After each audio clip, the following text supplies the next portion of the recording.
Les affaires publiques n'ont plus de secret pour lui. Les vrais enjeux. Les vraies questions. Émotionnel ou rationnel. En accord ou à l'opposé. Les rencontres de l'heure. Bonjour Stéphane. Salut Mario. J'ai fait une entrevue hier avec le porte-parole francophone. Là, Israël a un service de communication très efficace, dont un porte-parole qui parle très bien français, qui donne des entrevues à tous les médias du monde francophone. Il était sans ambiguïté là, sur le fait qu'Israël va riposter, doit riposter, a subi de l'Iran la plus grosse attaque de son histoire en termes de nombre de missiles, et que la riposte sera proportionnelle selon lui, mais clairement musclée, là.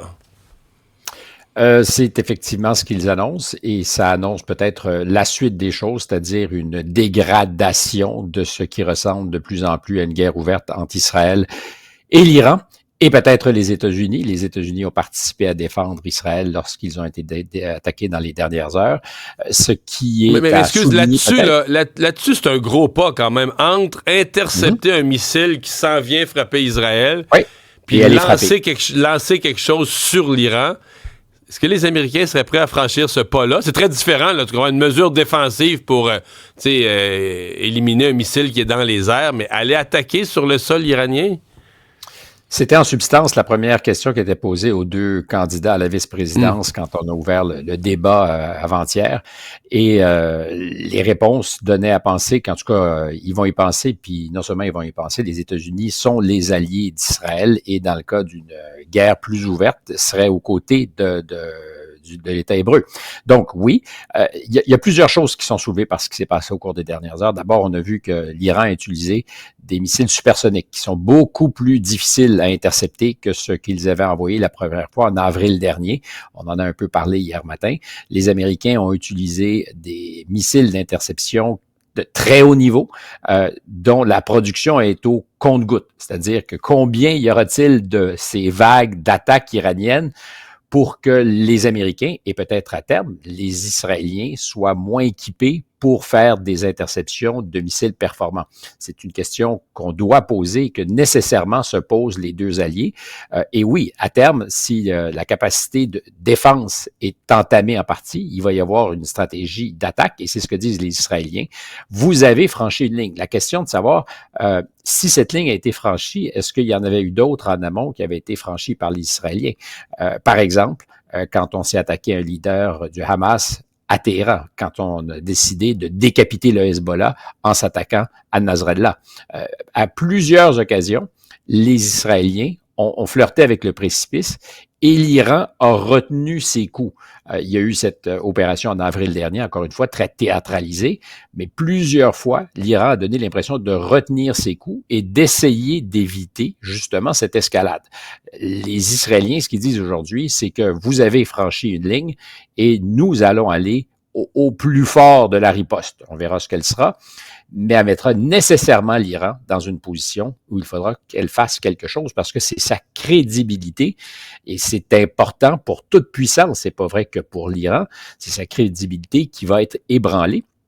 Alors que le nouveau président avait, la semaine dernière, un peu tendu la main aux Nations Unies en disant il faut qu'on trouve une solution pacifique, on n'est pas intéressé par la guerre. Et là, je pense qu'il n'y a plus beaucoup de marge de manœuvre pour le nouveau président. C'est vers ça que les Iraniens et les Israéliens s'alignent. On va le savoir très rapidement, mais c'est inquiétant. Et il y a des paradoxes dans tout ça. Ça arrive souvent. D'un côté, par exemple, le premier ministre Trudeau et sa ministre des Affaires étrangères qui disent il faut éviter absolument cette escalade, mais qui, il y a 2 semaines, disait au sujet d'un autre conflit en Ukraine, il n'y a aucun souci, les Iraniens, c'est un beau lapsus, les Ukrainiens doivent avoir le feu vert pour utiliser des missiles de longue portée, attaquer la Russie loin sur son territoire pour que ces forces d'appui russes qui viennent éventuellement intervenir sur le territoire ukrainien puissent être à la merci de la frappe ou des frappes ukrainiennes. Alors, en ce moment, que les services de renseignement américains, le président Biden, hésitent beaucoup en disant Ces frappes vont peut-être pas changer quelque chose, mais pourraient envenimer le conflit. Puis c'est exactement dans ces circonstances qu'on se retrouve en ce moment au Proche-Orient.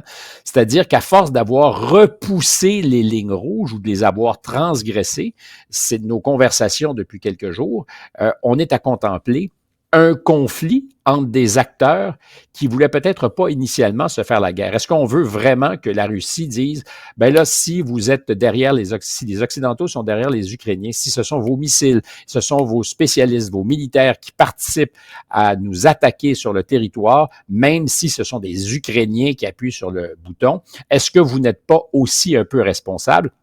Alors, les Américains, les services de renseignement particulièrement, ce qu'ils disent, c'est pas nécessairement que la Russie va s'attaquer avec ses tanks, ses missiles et ses avions au territoire de l'OTAN, mais pourrait se mettre à être beaucoup plus activement derrière des groupes qui pourront agir contre des intérêts occidentaux.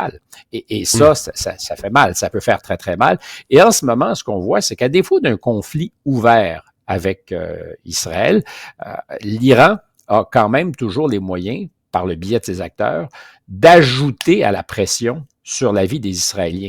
Et c'est ce qu'on aura à mesurer aussi, c'est-à-dire combien de temps la vie sous pression en Israël sera possible pour un leader politique comme M. Netanyahou, même s'il est si puissant, parce que combien de soirs les Israéliens iront aux abris parce qu'il y aura une attaque?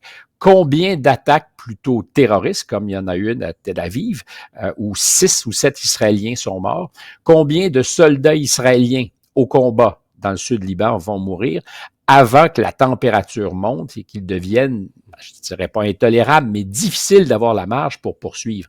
Parce que quand on attaque du haut des airs, comme on le fait avec des bombes à précision, alors il y a des résultats impressionnants, on peut débiliter l'organisation. À partir du moment, l'organisation étant le Hezbollah, à partir du moment où tu déploies des soldats, tu es sur le terrain, tu n'es plus exactement chez toi, tu as beau être très bien renseigné, c'est beaucoup plus complexe. Il en meurt tous les jours, et là, c'est des familles qui sont touchées, puis ça passe aux nouvelles, puis c'est des jeunes pères de famille, puis c'est une autre affaire. Et Israël ne peut pas contrôler l'information. C'est une des beautés. C'est une démocratie. Il y a un journalisme qui se fait encore en Israël. Il y a des journalistes et des journaux qui posent des questions, qui sont pas toujours d'accord avec M. Netanyahou. Il y a de la résistance, il y a de l'opposition.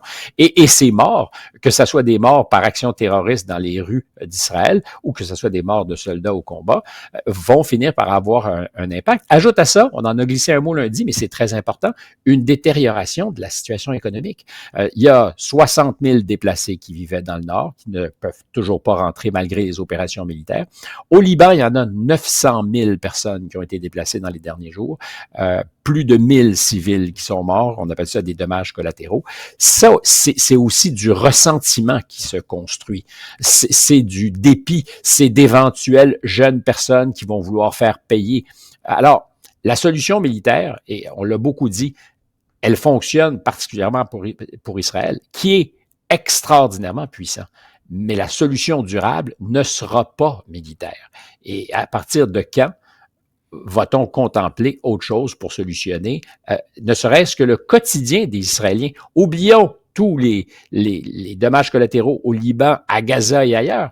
La pression en Israël pour dire quand est-ce qu'on aura une vie normale va finir par venir cogner à la porte de M. Netanyahou. Ouais. Parce que c'est pas une vie normale qu'il vit. Le prix est très élevé, même si disproportionnellement, ils infligent beaucoup plus de mal et de dégâts à leurs adversaires. Stéphane, revenons aux États-Unis. Hier, de nouvelles accusations. En fait, une espèce de nouveau rapport, plus de 150 pages déposé par le procureur Jack Smith sur les événements on est rendu dans la nouvelle élection. On est toujours dans les événements du lendemain de la dernière élection, donc les événements du 6 janvier au Capitole. Ben, c'est important dans le contexte de l'élection parce que d'abord, ça nous permet de savoir ce que Jake Smith aurait tenté ou voudrait prouver en cours, depuis particulièrement que la Cour suprême a dit que le président Trump, comme tous les présidents, était couvert par ce qu'on appelle une immunité présidentielle. Elle n'avait jamais été testée, mais on peut imaginer qu'elle est évidente, c'est-à-dire que est-ce qu'un président peut s'exposer à des poursuites pour des gestes qu'il a posés comme président, par exemple, quand tu t'attaques à un citoyen américain, M. Obama avait fait ça, il y avait tué sans procès un Américain à distance d'une attaque de drone. On le soupçonnait de terrorisme. Est-ce que on aurait pu poursuivre? Est-ce que la famille aurait pu poursuivre le président Obama? Ça n'a pas eu lieu. Mais c'est évident qu'on aurait plaidé qu'il y a une immunité. Les avocats de M. Trump l'ont fait. Et ont gagné. Et donc, là, c'est de déterminer... Mais là, la question qu'il pose, c'est est-ce qu'il agissait comme président ou comme candidat de fait, comme candidat à l'élection? La question de l'immunité est importante parce que c'est là qu'on doit déterminer s'il y a des gestes d'un citoyen candidat qui sont posés ou d'autres qui sont ceux du président.